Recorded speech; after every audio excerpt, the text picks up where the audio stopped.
Bonjour à tous, je suis David Brault, l'auteur de l'ouvrage que vous avez entre les mains ou que vous vous apprêtez à acheter. Je suis également le fédérateur de la communauté des experts qui ont témoigné sur les compléments pédagogiques associés à ce livre, donc des vidéos, au premier rang desquels je tiens à remercier le professeur Denis Dubois, qui a bien voulu accepter de faire la préface de ce livre, et Jacques Tierney, qui a élaboré la postface.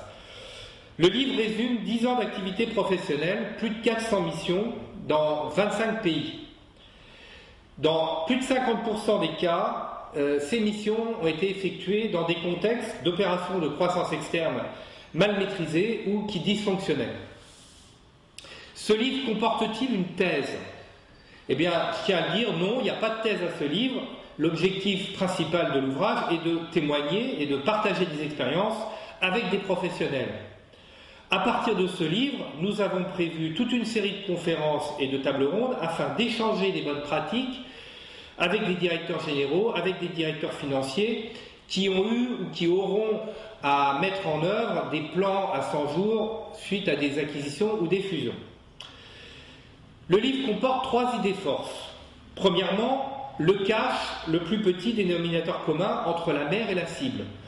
Il est indispensable dès les premiers jours de l'opération, dès l'entrée dans les lieux, de mettre les actifs sous contrôle, notamment les moyens de paiement, l'échiquier, les codes informatiques, etc. Les moyens de paiement sont la cible prioritaire des fraudes ou de la malveillance.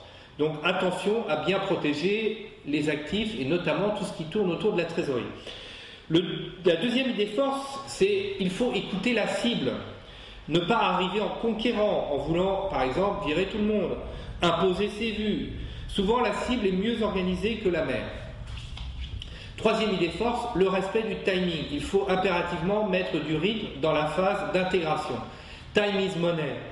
Les 100 premiers jours ne sont peut-être pas suffisants pour intégrer la cible dans le nouveau périmètre. Peut-être 100 jours, c'est un peu court. Peut-être qu'il faudra y consacrer 200 jours. Mais réussir les 100 premiers jours facilite l'intégration. Échouer dans les 100 premiers jours, par exemple, en devant changer le pilote de l'intégration, eh bien, complique les choses. Parfois, les entreprises ne s'en remettent pas.